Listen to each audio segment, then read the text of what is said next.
하나님 말씀은 구약성경 출애굽기 23장 10절에서 13절까지입니다. 같이 한 목소리로 함께 읽겠습니다. 너는 6해 동안은 너희 땅에 파종하여 그 소산을 거두고 7째 해에는 갈지 말고 묵혀두어서 네 백성의 가난한 자들이 먹게 하라. 그 남은 것은 들짐승이 먹으리라. 내 포도원과 감람원도 그리할지니라. 너는 6해 동안에 내 일을 하고 7째 날에는 쉬라. 내 소와 나귀가 쉴 것이며 내 여종의 자식과 나그네가 숨을 돌리리라. 내가 네게 이른 모든 일을 삼가 지키고 다른 신들의 이름은 부르지도 말며 내 입에서 들리게도 하지 말지니라. 아멘. 안식년과 안식일에 대한 명령인데, 이것은 십계명에서 네 번째 계명인 안식일과 그 안식일의 확장이라고 할 수 있겠습니다. 안식년 명령, 안식년이라고 하는 것은 6년 동안 땅에 파종하여 소산을 거두고 7년째는 갈지 않고 묵혀두는 것이다. 그래서 그렇게 하는 이유는, 그렇게 함으로써 가난한 자들, 백성들 가운데 가난한 자들이 먹을 수 있게, 그리고 남은 것으로 들짐승이 먹을 것이다. 이것은 포도원과 포도밭과 올리브밭도 마찬가지로 똑같이 안식년을 지켜야 할 것이다. 이 안식년의 첫 번째 목적은 땅의 휴식에 있습니다. 갈지 말고 묵혀두라. 그러니까 초점은 그 땅에 있습니다. 그 땅으로 하여금 그 지력을 보존할 수 있도록 쉬게 하는 것입니다. 그러니까 뭐 생명이 있는 것도 아니고 그냥 흙인데 말이죠. 성경은 분명히 쉬게 합니다. 그리고 이제 두 번째 목적은 가난한 자들에게, 이제 사람이 직접 씨 뿌리고 그 땅을 갈고 사람이 수고를 하지 않았지만 땅에서 자연스레 나는 것들, 그것은 그때 그 땅에서 7년째 나오는 그 모든 소출은 가난한 사람들에게 돌리는 것입니다. 그것이 자기의 땅이라 할지라도, 그래서 그 소유는 자기 자신에게 있는 것이 아니라 가난한 사람들에게 있다는 거죠. 그리고 그것에 남은 것, 가난한 자들이 먹고 남은 것으로 들짐승들이 먹게 될 것이다. 땅은 쉽니다만 땅에서 나오는 소출은 중단되지 않습니다. 그러니까 땅에서 나오는 소출과 그리고 사람이 하는 수고 사이에는, 사람이 꼭 들여야 수고가 나오는, 사람의 수고가 있어야 사람은 먹고 살지만 그 땅에서 또한 내는 그것은 사람의 수고 없이도 사람을 먹게 하는 것이 있다는 거죠. 그래서 땅을 쉬게 하겠지만 오히려 가난한 사람들은 더욱 먹을 수 있게 되고, 또 들짐승들도 땅을 돌린다고 해서 결단코 들짐승들이 먹지 못하게 되는 일은 없습니다. 절대로 생존을 위협하지 않는 거죠. 그 하나님께서 이 안식년의 계명을 통해서 땅을 놀리도록 하셨지만 그것으로 어떤 생존의 위협을 받는 그 무엇도 없다. 오히려 가난한 사람들은 그것 때문에 더 넉넉히 먹을 수가 있게 된다. 그러니까 지금 안식년 명령을 통해서 지금 나타내고자 하는 것은 먹고 입히시는 것이 하나님이시라고 하는 그것을 나타내는 것이 바로 이 안식년의 궁극적인 목적입니다. 그리고 우리들의 삶의 방식이 어떠해야 하는가 하는 것을 가르쳐 주는데, 그것은 6+1의 방식입니다. 6년은 일하고 1년은 쉬어서 6년의 소득으로 7년을 사는, 이것은 안식일의 확장 개념인 거죠. 이스라엘 백성들은 지금 이제 이제 막 출애굽했습니다. 이들의 삶의 방식은 노예로 살았기 때문에 그저 아침에 눈 뜨면 저녁에까지 일하는, 쉼없이 일하는 노예의 삶을 살아왔습니다.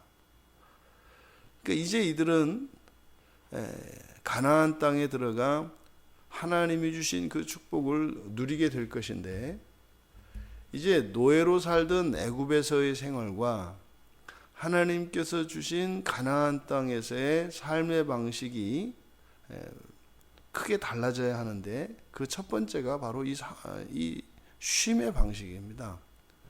애굽에서는 노예의 삶은 끊임없이 그저 성실하게 일을 하는, 7일 내내 일을 하는, 그것이 삶의 방식이고 선이었습니다만, 이제 이들 하나님 백성들의 삶의 방식에서는 반드시 쉼이 있어야 하는 것입니다. 그러니까 이 쉼이 있는 그 한 해 동안, 또 그것이 그 토지의 주인들에게서 가난한 사람들에게 또 이 토지의 권리가 돌려짐으로써 토지의 공개념 제도가 여기에서 이제 나오는 거죠. 이에 비해서 안식일 명령은, 이것은 초점은 그 땅에 있는 것이 아니고, 땅의 쉼이 아니라 이것은 사람이죠. 그리고 소와 나귀, 그리고 여종과 그 자식, 심지어 나그네 된 이방인들까지 바로 쉬게 하는 것입니다. 그래서 안식일의 초점, 안식일의 그 쉼의 목적, 쉼의 초점은 사람에게 있습니다. 그리고 소와 나귀, 그리고 여종의 자식과 나그네. 여기서 여종의 자식이라고 이렇게 기록한 것은 여종과 여종의 자식을 포함한 것이죠. 근데 여종의 자식이라고 이 표현하는 것은 참 놀랍습니다. 그러니까 그 어미가 쉬어야 그 자식이 쉬는 것은 당연한 것입니다만, 관심을 그 아이에 두고 있다는 거예요. 여종은 하찮은 존재죠. 또 여종의 자식은 더 하찮은 존재죠. 그러니까 가축보다도 어쩌면 더 못한, 그것이 여종의 자식이라고 할 수 있을 것입니다. 그러니 살아있는 그 생물, 주인에게 속한 모든 것들은 다 쉬어야 한다는 것입니다. 그러니까 이 안식일 규정을 통해서 우리가 알 수 있는 것은, 바른 삶이라고 하는 것은, 이렇게 쉼이 있는 것, 그러니까 노동과 쉼이 함께 이루어지는 것이 바른 삶이다라고 하는 것을 가르쳐 주십니다. 실제로 그것은 하나님께서 천지를 창조하시고 난 후에 7일째 쉬심으로써 하나님께서 손수 모범을 보여주셨죠. 그래서 이 안식일이라고 하는 것은 사람에게 주어진 명령인데, 안식년은 땅에 대하여 주어진 것임에 반하여 이 안식일은 사람에 대하여 쉬도록 하신 명령인데, 사실 사람의 노동은 타락하기 이전에 사람의 노동의 의미는 사실은 창조행위죠.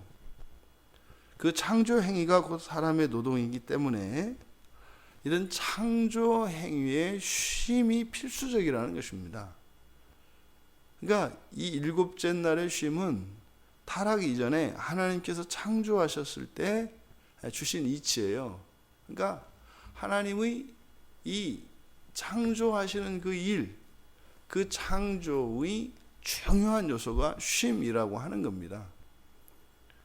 그런 우리가 왜 그 동양화의 중요한 서양화와 동양화의 그 아름다움의 큰 차이를 여백에 두지 않습니까?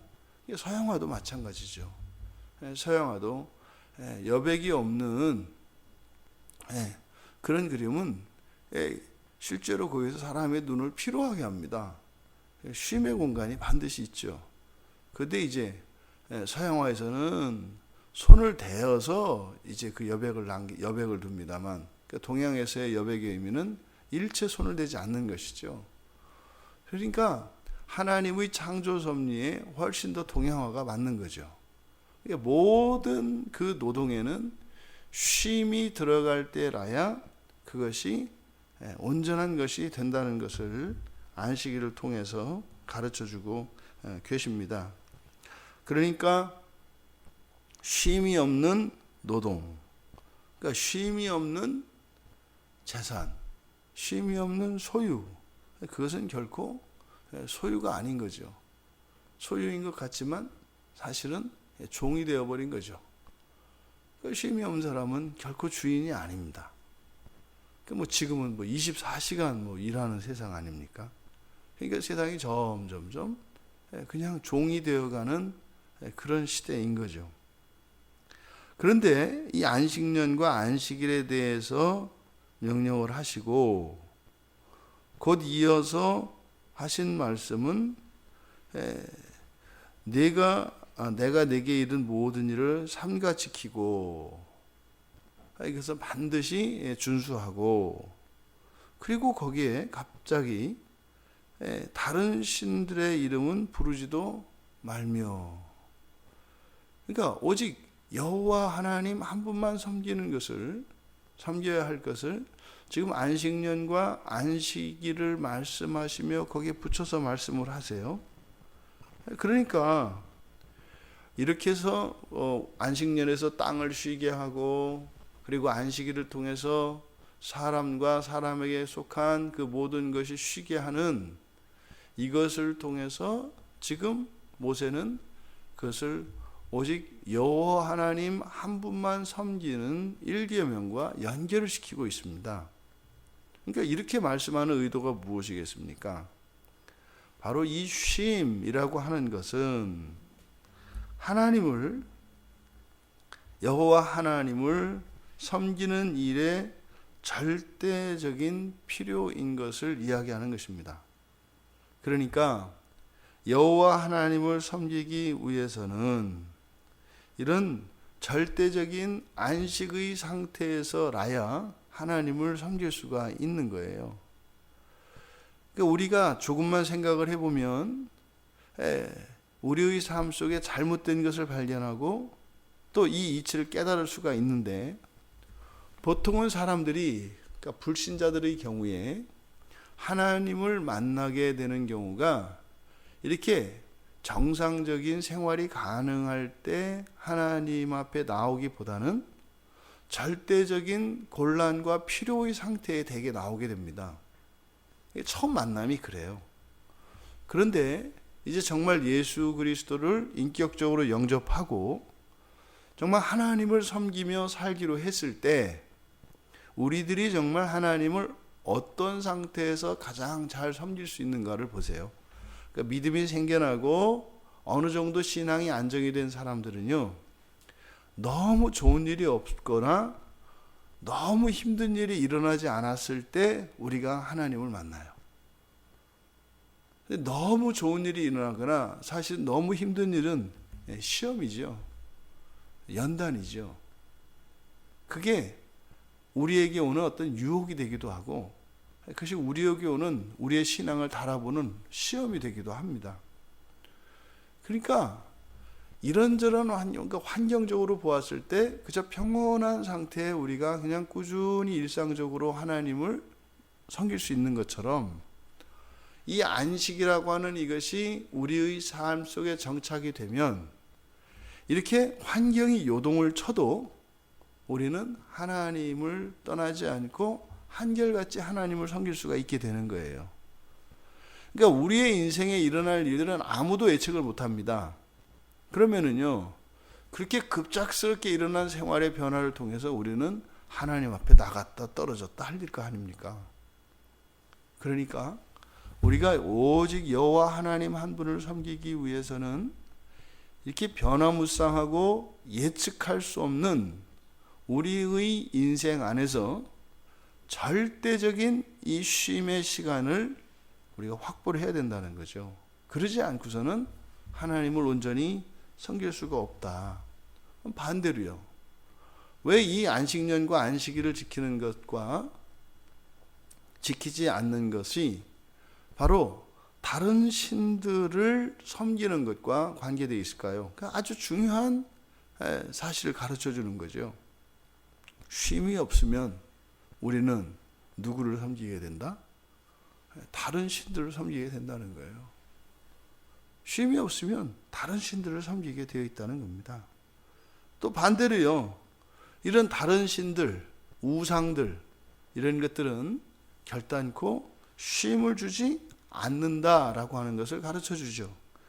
아니, 세상에 그 어떤 신이 자기를 섬기는 종들에게 쉼을 주냐 말이죠. 끊임없이 부려먹죠. 안식일과 안식년이 지켜지지 않는다면 우리는 우상에서 벗어나기 어렵습니다. 그리고 우리는 어느 누군가가 이런 우상을 섬긴다면 결단코 그는 안식을 얻을 수가 없습니다. 우리도 하나님을 잘못 알게 되면 하나님 안에서 안식을 누리지 못합니다. 안식은 고사하고 오히려 벗어날 수 없는 이런 의무감과 압박감에서 끊임없이 하나님을 섬기는 것이 아니라 우리의 피와 땀을 짜내야 되는 것이죠. 그러니까 우리가 하나님을 바로 알지 못하면 결단코 우리의 삶에 쉼이 없어요. 그러니까 내가 예수를 믿고 난 이후에 도대체 쉼이 없다. 그것은 뭐예요? 문제는 딱 하나입니다. 하나님을 잘못 알고 있는 거예요. 예수님을 잘못 알고 있는 거예요. 나는 그렇게 오랫동안 예수를 믿었지만 쉬기는 고사하고 그 뒤로 내 인생이 더 바빠졌고 더 힘들어졌다. 이것은 잘못된 하나님을 믿고 있는 겁니다. 두려운 얘기죠. 쉬지 않고 쉼없이 정말 뼈가 닳도록 그렇게 섬겼는데 그것이 하나님을 온전히 알지 못했기 때문이라니 이게 웬 말입니까? 기억해야 합니다. 예수 그리스도를 믿는 사람들에게는 반드시 쉼이 있습니다. 그래서 그것은 이 안식일과 안식년이라고 하는 것은 단순한 율법을 이야기하는 게 아니에요. 이 십계명이라고 하는 것이 법으로서 우리에게 강제하는 것이 아니라 우리의 기본적인 삶의 원리를 이야기하는 것입니다. 이것을 애써 지켜서 무엇을 증명해내는 것이 아니라 참 하나님을 섬기면 이렇게 살아가게 되는 거죠.